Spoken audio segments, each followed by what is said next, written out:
Yo tout le monde, c'est Lucas. Aujourd'hui on se retrouve pour une toute nouvelle vidéo. Aujourd'hui je suis sur le stand de Colubridae Family, donc avec mon ami Mats. Ça va?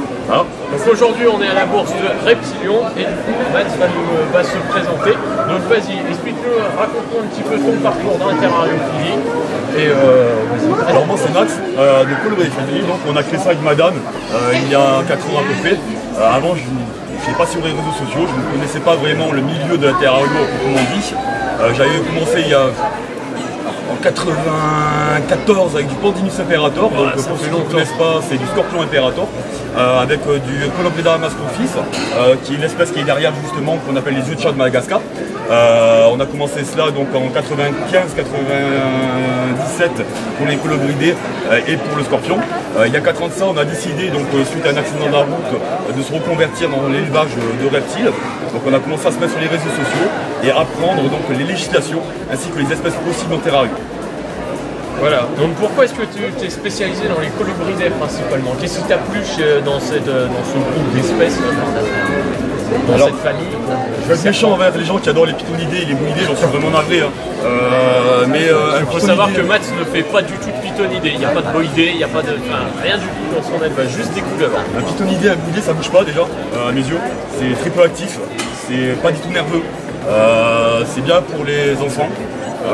C'est mon opinion personnelle, attention, mais je rigole bien sûr. On est tombé sur le mot des Colubridae, c'est principalement pour leur finesse, justement pour leur grâce qu'elles ont sur mon arboricole et leur variété qui est impressionnante. Chaque Colubridae est différent, ça va du simple aglyphe jusqu'à l'opistodonte ainsi que l'opistoglyphe. Nous avons donc plusieurs dentitions possibles sur le même type de serpent. Ok. Donc, est-ce que tu as des futurs projets pour ton élevage, des agrandissements, un agrandissement du capacitaire aussi peut-être? Alors, le capacitaire en finalité actuellement, ce qu'on cherche à faire, c'est un refuge donc sur les animaux dangereux des saisies administratifs, donc principalement sur le venimeux et le gros boïdé. Là actuellement, donc j'ai effectué 920 heures de formation chez 30 personnes qui sont reconnues actuellement, pas besoin de les nommer. Ils se reconnaîtront dans la vidéo, je pense. Ceux qui regardent en tout cas, et je les remercie d'ailleurs de leur savoir et de leur apprentissage pour pouvoir en fait créer ce refuge venimeux et bien sûr avoir du venimeux chez moi. Bien sûr, je suis fan de Viperidae, fan des lapidés, mais je suis encore plus fan des Colubridae opistoglyphes. Ok. Donc qu'est-ce que tu pourrais nous présenter quelques espèces que tu as ramenées aujourd'hui sur ton stand? Directement donc la Climacophora. Climacophora donc qui est protégée comme monument historique au Japon. Le village ainsi que l'animal est protégé. C'est la forme blanche bien sûr qui est de ce village qui est bien protégée. Pas comme les formes jaunes comme on a l'habitude d'avoir en général en magasin. C'est une espèce qu'on conseille énormément aux débutants car elle est très curieuse, facile donc à prendre en main. Et en plus donc facile à alimenter dès le début. C'est des bonnes poubelles, il n'y a pas d'autre mot. Après on va pouvoir vous présenter quelque chose de plus speed, de plus nerveux. Pardon. Alors pour les gens en fait qui pensent qu'on ne fait pas de la prévention et au contraire qu'on démocratise le venimeux, on passe ça petit message à vous, on démocratise rien du tout, au contraire, on cherche depuis quelques temps à interdire certains opistoglyphes qui sont légales. Il faut savoir qu'en France on a une grosse problématique sur la législation que beaucoup de gens ne connaissent pas. On a une loi 97 et une loi 2018 donc, pour les espèces dangereuses. Sur la loi, il y a bien notifié que tous les lapidés sont interdits, que tous les vipéridés sont interdits, donc les vipéridés comprend les frontalidés ainsi que les vipères. Et par contre, les grosses erreurs qu'ils ont effectuées, c'est qu'ils ont mis tout opistoglyphe de la liste qui suit. Automatiquement, il y a beaucoup d'opistoglyphes qui ont été oubliés. Ça ne fait pas des serpents moins dangereux. Bien au contraire, la neurotoxine peut être aussi importante, la morsure peut être aussi grave. J'ai plusieurs individus opistoglyphes. Le seul que je peux prendre à la main, c'est celui que j'ai amené aujourd'hui. Là, simplement, la raison, c'est qu'on peut les refroidir en température pour qu'ils soient beaucoup plus calmes et beaucoup plus malléables. Donc ça, c'est du Ramiophis.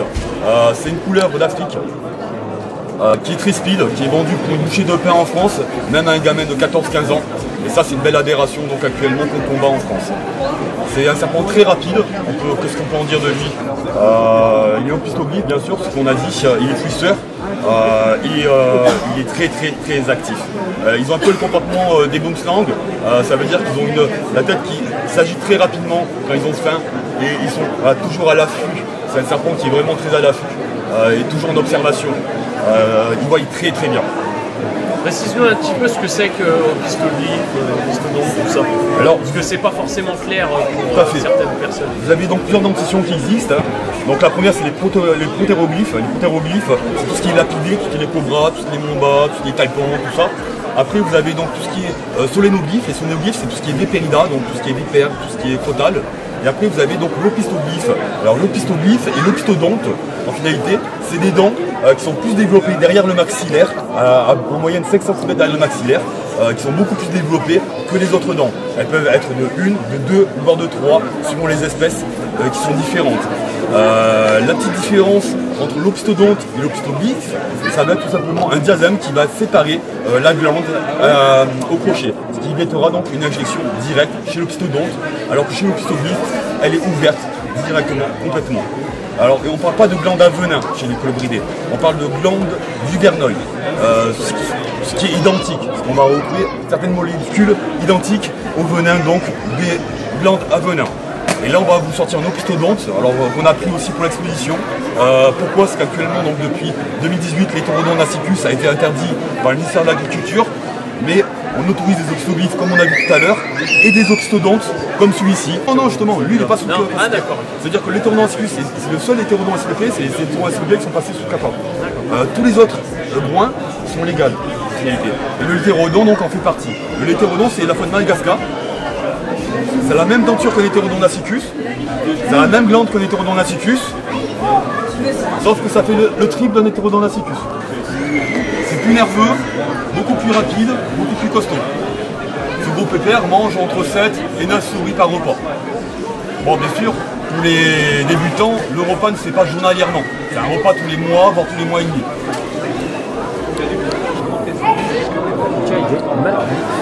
Et la taille adulte, ça va être. Alors là, c'est taille adulte. C'est un mâle en taille adulte. C'est-à-dire que les femelles sont plus grosses automatiquement que les mâles. Forcément. Bien plus balèzes. Nous, on n'a pas pu prendre la femelle car elle est actuellement en ovulation. Et on ne peut pas la déranger lors de l'ovulation. Mais ce qui est scandaleux, en effet, c'est autoriser ce genre d'animaux et interdire un hétérodonte nacicus. Alors que c'est 10 fois plus petit. Ouais, voilà. Pour ceux qui ne connaissent pas, l'hétérodonte nacicus, en effet, c'est 80 cm en moyenne à l'âge adulte. Je vous ferai suivre une photo sur le côté.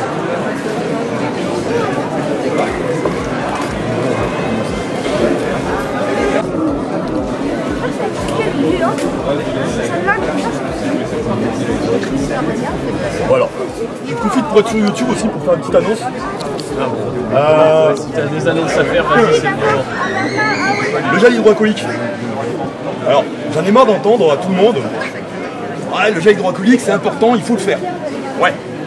Alors vous avez un lavabo qui existe chez vous et du savon.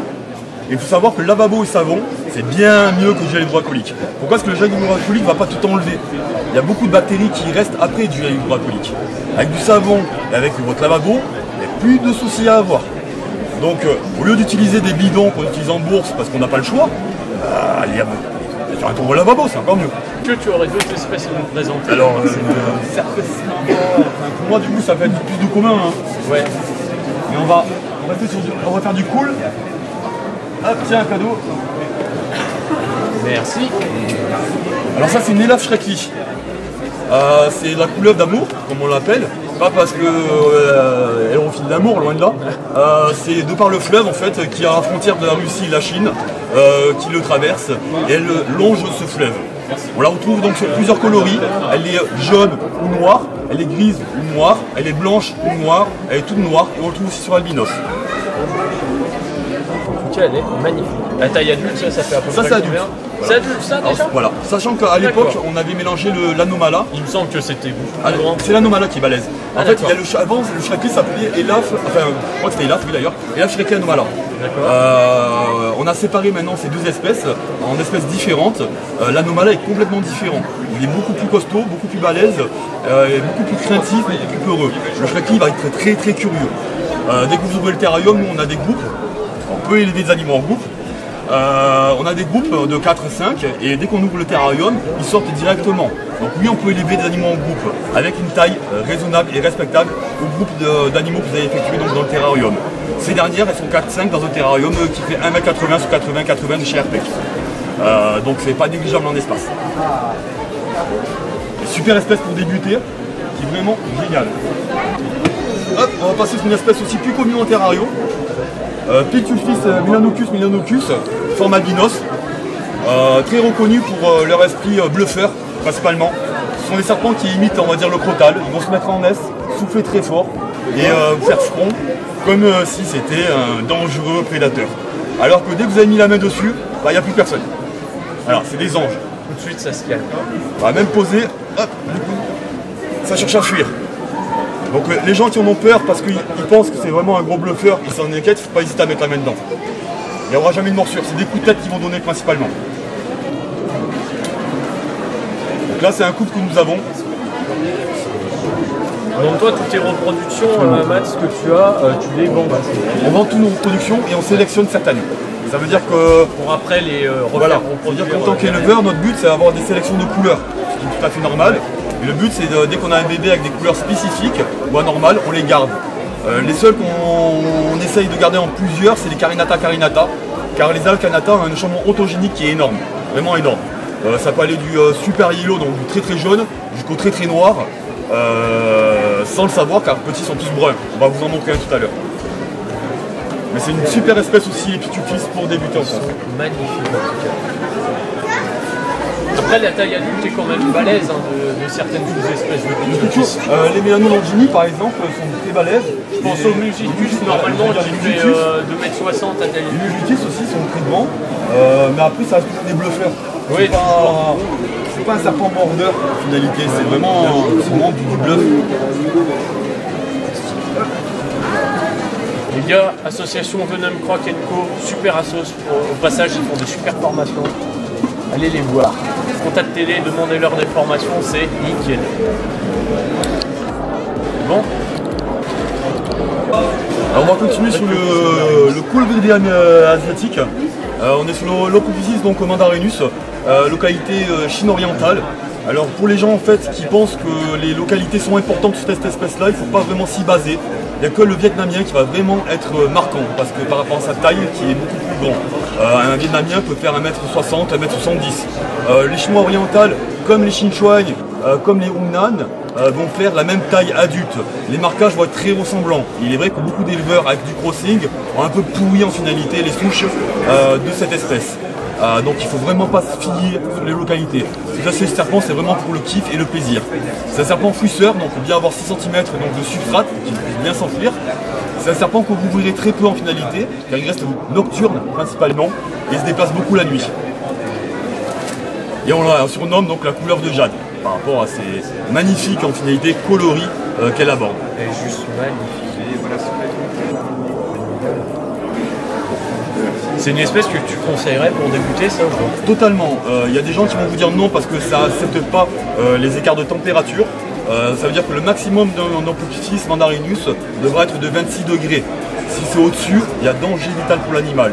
Donc automatiquement, si on habite dans le sud de la France et qu'il fait 45 degrés à l'ombre en plein été, si vous n'avez pas de climatisation, ça va poser vraiment problématique. Après, si vous habitez donc vers Lyon par exemple, où en effet le climat est beaucoup plus frais, il n'y aura pas de souci si vous faites attention que l'été, le serpent soit dans un endroit voilà, climatisé, un peu frais quand même. Voilà. 26 donc maximum, ainsi que 22-23 donc pour le soir. Donc très facile, ma copine elle a commencé avec ça comme premier serpent et il n'y a pas eu de problématique. Le serpent a bien vieilli et bien grand et il va tout à fait bien au niveau de sa santé personnelle. Super. Et du coup, qu'est-ce que tu as là dans les mains? Là c'est Elaphe carinata, c'est certains terrarios vraiment adorent.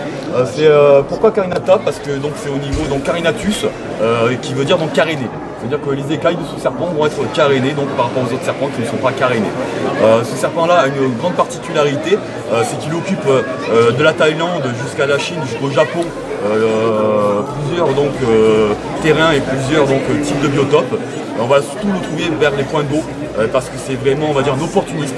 Il va manger du serpent, du grenouille, des petits lézards, tout ce qui lui passe devant la gueule va lui convenir. Actuellement donc en France ce sont des animaux qui sont en annexe D, je ne sais pas si on va le voir via la caméra, vous verrez donc là il y a une puce qui ressort, c'est une obligation française. Il faut savoir que la plupart des puces sur les bébés comme ça sont faits sous-cutanés avec grand regret et il n'y a que sur les adultes qu'on peut faire en effet un intramusculaire. Ça c'est vraiment regrettable. Ça c'est une espèce par contre que je ne conseillerais peut-être pas aux débutants, étant donné que c'est une espèce qui peut être teigneuse un peu adulte et être un peu, on va dire, sur la défensif lors de la rentrée en terrarium. Après, si on a un petit peu d'expérience et qu'on sait gérer un animal qui est un petit peu, pas virulent, mais si vous avez la teignara par exemple, en tout cas, et l'œuf teignara c'est pareil. Ça se gère assez facilement. Totalement. Là, la taille en fait va varier suivant les localités. Les petites localités, donc c'est l'œuf carinata qui est la plus petite localité, c'est la Chine. Il va faire en moyenne 1m40, 1m60. Et on peut aller sur des individus comme les localités japonaises qui vont dépasser les 2 mètres.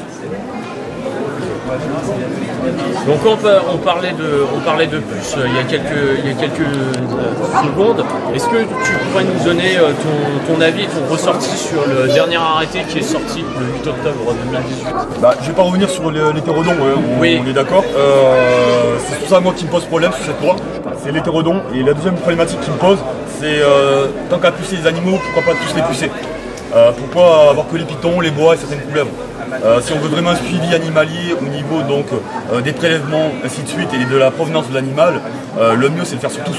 Je vois pas pourquoi certains individus passeraient au bord de la trappe. La loi après ne me dérange pas du tout. On puce bien des chiens, on puce bien des chats, on vague bien des oiseaux, on puce même certains poissons. Donc je ne vois pas le problématique de pucer les serpents, de mon côté. Après c'est vrai que c'est embêtant sur certains individus, comme les variants Prasilus par exemple quand ils sont bébés. Mais heureusement que les vétérinaires sont consciencieux, car c'est au choix du vétérinaire, et il y a une possibilité d'identification photo qui remplace la puce. Alors là maintenant on va passer à du boa, on a quand même un peu de boa. On aime quand même un peu les boïdés, j'ai rigolé tout à l'heure quand même par rapport aux passionnés de boïdés bien sûr.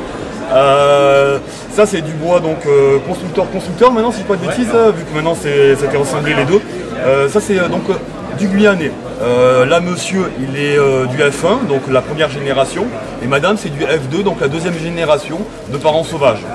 Ce sont des animaux qui vont quand même finir en moyenne à 2,50 m pour 10 à 15 kg. Donc automatiquement il faut être prévenu que c'est des animaux qui ont besoin d'alimentation en adéquation, ainsi que d'un terrarium en adéquation de sa taille. Ce sont des animaux donc, qui sont bien sûr réglementés par la puce, l'identification de puce. Ces derniers sont les deux pucés bien sûr, pour pouvoir donc les vendre en exposition aujourd'hui. En tout cas ils sont très très bons. Et donc ça c'est de la vraie souche guyanaise. La vraie souche guyanaise, tout à fait. Qui est née en captivité celle-ci. Voilà, du F1 et du F2, voilà, ça veut dire qu'en fait les parents sont sauvages sur le F1, et c'est la première génération, donc des bébés qui sont nés, qui on appelle F1, et la deuxième génération donc on appelle F2. Donc ça veut dire qu'il y en a un, donc c'est depuis quand même un petit moment qu'il est né donc de parents sauvages. Par contre là il y en a un par exemple, le monsieur qui est en F1 et qui est né donc vraiment de ses parents sauvages. Alors pourquoi on fait du sauvage? Il ne faut pas l'oublier qu'on n'a pas que donné captif, et que c'est surtout pour retrouver des souches pures de certains animaux qui a été pourris par beaucoup d'éleveurs au niveau du crossing ou de l'hybridation, on appelle ça comme vous désirez. Pour moi ça reste du pareil au même.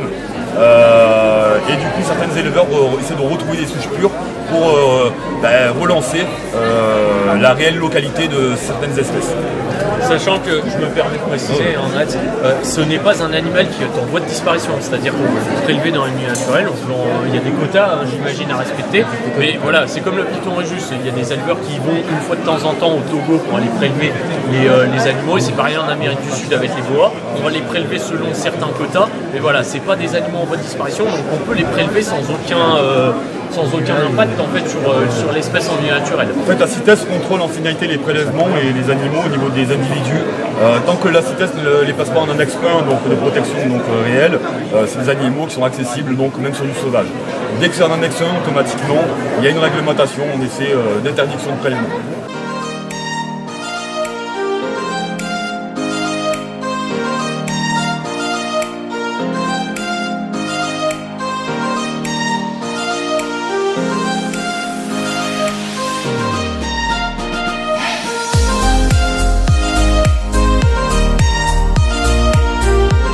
Et voilà tout le monde, cette vidéo est maintenant terminée, j'espère qu'elle vous aura plu. Matt, merci beaucoup à toi, en tout cas. T'inquiète, c'est pas grave, le gel hydroalcoolique, je m'en mets toute la journée sur les mains. Voilà. Où est-ce qu'on pourrait te retrouver pour avoir des contacts avec toi? Prenez contact avec lui si jamais vous êtes intéressé par une de ces espèces. Alors nous on fait Vichy bientôt en exposant. On expose sur Mérignac. On expose donc bien sûr sur Lyon et on expose, si je dis pas de bêtises, la Reptiliade peut-être l'année prochaine.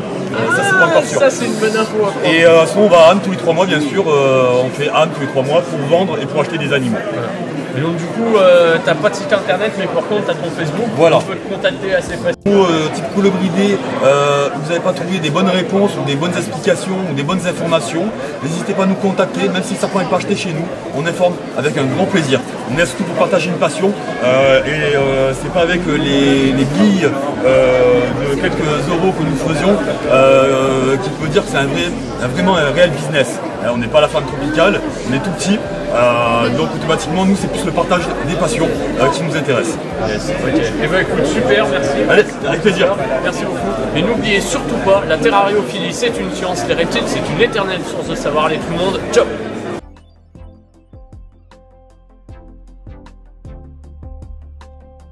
Et yo tout le monde, c'est Lucas. Bon, aujourd'hui on se retrouve pour une toute nouvelle vidéo. On est toujours à Lyon, hein, ça change pas.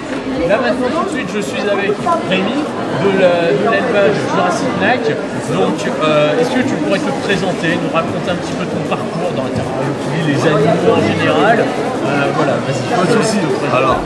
Alors moi c'est Rémi, voilà, élevage de Jurassic Knack, basé dans le 02. Alors moi j'ai commencé la terrariophilie il y a très longtemps, il y a 20 ans, parce que j'ai commencé à l'âge de 13 ans avec au départ de la mygale. Mais depuis l'arrêté de 2004, forcément j'ai dû réduire ça. Et je suis parti ensuite plus dans les reptiles, notamment dans les serpents, où je me veux un petit peu, on va dire, entre guillemets, un peu plus spécialisé dans le Python Rhésus et ses mutations. Okay, voilà. Il n'en reste pas moins que j'apprécie aussi tout ce qui est Morelia, notamment tout ce qui est Viridis, Spilota et autres choses de Morelia. Ok. Donc est-ce que ton élevage il est spécialisé dans une certaine catégorie de reptiles, j'ai envie de dire, dans une certaine famille éventuellement? On pourrait le croire par rapport aux vidéos et par rapport à ce que je mets sur Facebook. Effectivement, on pourrait se dire, bon Jurassic Knack c'est beaucoup les pythons, qu'ils soient australiens ou africains. Mais il faut savoir que je fais d'autres reptiles aussi, notamment de la tortue. Je suis un vrai passionné par exemple de Kuora, donc des petites tortues de boîte chinoises. J'ai de la sucata aussi, une grosse tortue africaine. On peut voir en bas, je crois qu'il en reste une. C'est la tienne cette Non, pas du tout, c'est un autre monsieur. Et voilà. Et là, je développe aussi mon élevage pour avoir d'autres espèces de reptiles, notamment du lézard. D'accord. Donc, notamment en parlant de l'évolution de l'élevage, est-ce que tu as des projets agrandissement de l'élevage, capacitaire? Toujours. Enfin, capacitaire, tu es déjà capacitaire voilà, de toute façon, mais agrandir ta liste d'espèces, faire de nouvelles espèces. Alors, il faut savoir que je suis capacitaire sur pas mal d'espèces, mais aujourd'hui, l'établissement que j'ai ne permet pas d'avoir toutes ces espèces. Donc, dans son autorisation d'ouverture, j'ai une autre espèce qui est un peu plus restrictive. Là, depuis quelques temps, je suis dans les travaux, on va pas se mentir. Donc, j'ai une troisième salle qui est en préparation, et à ce moment-là, j'agrandirai ma liste pour mon autorisation d'ouverture d'établissement. Ok, ça marche. Donc, est-ce que maintenant tu pourrais nous présenter un petit peu ce que j'ai là que tu as ramené sur ton stand? Et sur mon stand, on va retrouver du Python royal avec diverses mutations. Ça va aller du classique jusqu'au Pasta Vinci, en passant par les albinos. Les albinos qui sont magnifiques, je le précise. Joli comme tout. Du Pasta Vinci, donc combinaison entre le pastel, le mojave et le Vinci. Vinci que j'apprécie tout particulièrement, parce qu'on retrouve aussi d'autres combinaisons avec le butter, le Henchi simple. Alors c'est vrai que le Henchi simple, ça paraît être un serpent assez basique, mais qui en combinaison donne quand même des super bonnes mutations. Ok. Voilà, j'ai aussi quelques petites élaphes. Hop. En mutation albinos, en Okiti, en Hippo et de l'Aneri christique. Voilà. Donc des serpents qui sont nickel pour les débutants. Et il m'en reste plus qu'un. On va dire que ça va beaucoup plus loin sur le salon. Il s'agit de Morelia Bradley. Moi, c'est un Morelia que j'affectionne tout particulièrement parce que beaucoup de Morelia ont une mauvaise réputation d'être mordeur, un grappeur, tout ce que vous voulez, alors que le Bradley il est vraiment à l'opposé de cette image. Voilà, ça c'est un très beaux serpents. Donc ça, une fois à taille adulte, ça va me faire. Alors un taille adulte, c'est un beau bébé puisque les mâles vont taper les 2 mètres et les femelles les 2 mètres 50. D'accord. Voilà, et beaucoup plus massif. Ok. Ça vient d'Australie, ça. Voilà, de central, centre d'Australie. Donc c'est contrairement aux autres Morelia, beaucoup moins sur la défensive. Beaucoup moins teigneux. Après, petite particularité sur la livrée, c'est quand c'est jeune, c'est relativement foncé. En vieillissant, certains spécimens vont s'éclaircir, donc avoir une couleur beaucoup plus ocre, quand d'autres vont devenir un peu plus brun. Voilà. C'est l'âge. Oui, simplement. Après, il existe aussi des mutations qui sont aujourd'hui pas forcément accessibles, notamment en termes de prix. Voilà, il y a de l'hippo, quelque chose qui est très très rouge, et même du stripe, c'est-à-dire ligné sur la dorsale. Ok. Voilà pour ce qui est des animaux présents sur le stand. Et depuis quelques mois, je fais aussi du matériel spécialisé dans le terrarium. C'est le reste de mon stand. D'accord. Voilà. Donc toi, si on veut te contacter, où est-ce qu'on peut te retrouver? Facebook, un site Facebook, internet? voilà, j'ai Facebook sur la page Jurassic Park. Forcément, là, j'ai mon beau-frère qui est en train de me faire un super site de vente en ligne. Parfait. Quelques mois, ouais. Site internet. J'espère pour le début d'année. Parce que c'est quand même beaucoup de boulot et d'investissement. Ouais. On travaille tous à côté et c'est pas forcément évident de C'est ça. Yes. tout faire. Bon, et ben écoute, super Rémi. Merci beaucoup. C'est moi qui te remercie en tout cas. Génial, merci beaucoup. Et puis on passe à la suite. Allez, c'est parti.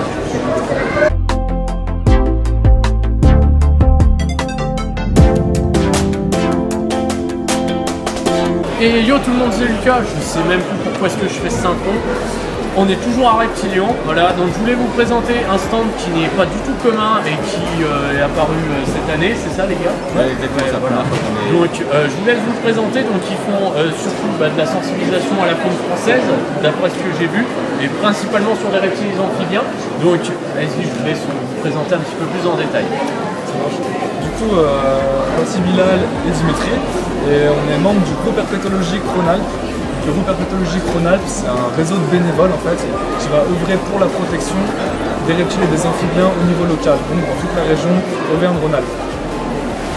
Pour ce faire, du coup, on fait maintes actions différentes. Donc là, par exemple, on va sensibiliser les gens sur les espèces locales, donc couleuvres, vipères, essentiellement à reptilions. On a des moments aussi où on pose des barrières pour protéger les amphibiens. Donc quand il y a de l'écrasement sur la route, on va mettre des filets qui vont empêcher ces amphibiens de se faire écraser pour préserver les populations. On va essayer de faire notre mieux aussi pour préserver les habitats. On fait plein d'actions différentes. On intervient aussi chez les gens pour le réseau SOS Serpent. On va chercher des serpents quand ils sont à l'intérieur de la maison et que ça peut poser problème. Donc tout ça en bénévolat. Et voilà, est-ce que tu as d'autres idées de choses qu'on fait? On anime des sorties à thématiques pour le grand public et pour aller justement prospecter certaines espèces ou tout ce qu'on pourrait trouver et essayer de rentrer un maximum de données, des données qui vont nous servir par la suite à analyser les populations, les suivre. Et ouais. On a réalisé un atlas en 2015 justement à cause de ces données, enfin grâce à ces données. Ça nous a permis de faire un beau petit bouquin. Donc voilà, si ça vous intéresse, n'hésitez pas à aller sur notre Facebook. Donc on a un groupe privé, groupe herpétologique Rhône-Alpes. Et il y a une page pour le groupe herpétologique du Rhône, de la Drôme et de l'Ain. Vous tapez ça sur Facebook et on sera là. Si vous avez des questions, n'hésitez pas à nous contacter. On a des adresses mail, c'est ghra.contact@gmail.com. Et on est à l'écoute si vous avez des idées, des envies. Je vous mettrai tous les liens dans la description de toute façon, dans tous les cas. Voilà. Sinon, si vous êtes extérieur à la région, vous pouvez vous rapprocher de la LPO, qui est une association française et qui héberge notre groupe herpétologique. D'accord, ok. Donc comment est-ce que vous êtes venu justement à créer ce groupe? C'est pas nous qui l'avons Alors ce groupe a été créé en mars 2009, si je dis pas de bêtises. Et du coup, cette réunion n'était pas encore dans le groupe. Ouais. C'était un souhait vraiment d'avoir un réseau spécialisé sur les reptiles et les amphibiens au sein de la LPO. Mais pas forcément composé que de scientifiques, où il faut avoir fait des grandes études. C'est ouvert à tout le monde, c'est du bénévolat. Même des personnes qui ne connaissent rien sur les reptiles et les amphibiens peuvent venir pour nous aider à faire de la communication, à gérer les pages Facebook, à faire plein de choses différentes. Il n'y a aucun souci, on est ouvert à vraiment un maximum de personnes différentes. Yes, d'accord. Eh bien écoutez, super, merci en tout cas les gars. Je vous mets tous les liens pour les contacter, Facebook, tout ça. Vous avez peut-être des Instagram, non? Ouais, j'ai une page Insta où je prends en photo des reptiles notamment, des amphibiens aussi, et plus largement les animaux. Wildlife Book. Ok, je vous mettrai je vous mettrai tous les liens en tout cas pour les contacter dans la description. Voilà, et n'hésitez pas à aller voir, en tout cas ça a l'air d'être une superbe d'être un super groupe justement. Voilà, donc encadré par l'LPO, bien sûr, qui est une superbe association toujours. Voilà, qui font beaucoup de choses pour les oiseaux notamment. Voilà. Donc je vous laisse, nous on va passer à la suite. Continuez bien les gars, merci beaucoup en tout cas pour cette interview. Et puis j'espère qu'on se reverra assez rapidement parce qu'on a vu ça tout à l'heure juste avant l'interview. Mais il y a fortement, il y a peut-être des surprises qui vont arriver par rapport à leur groupe herpétologique. Voilà, allez, je vous en dis pas plus. Ciao tout le monde.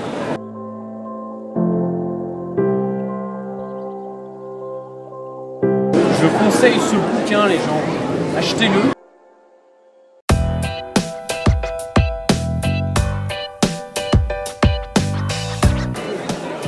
Salut tout le monde.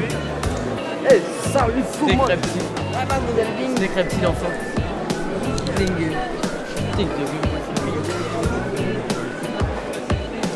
Oh, le tortue, il est faut prendre une tortue. Tu fais un bêtisier? Ouais, au moins ça m'amuse. Hein? Qu'est-ce qu'on dit à Lucas qu'on attend depuis un quart d'heure? On a faim. On a faim Lucas, on va aller au McDo.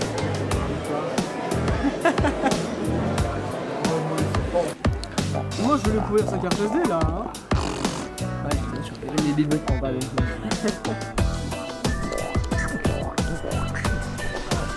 Ah mais ça va pas dire son truc hein.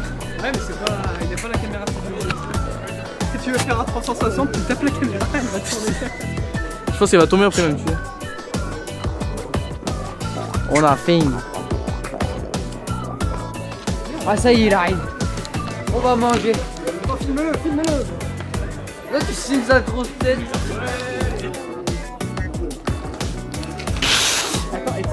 Oh c'était badass.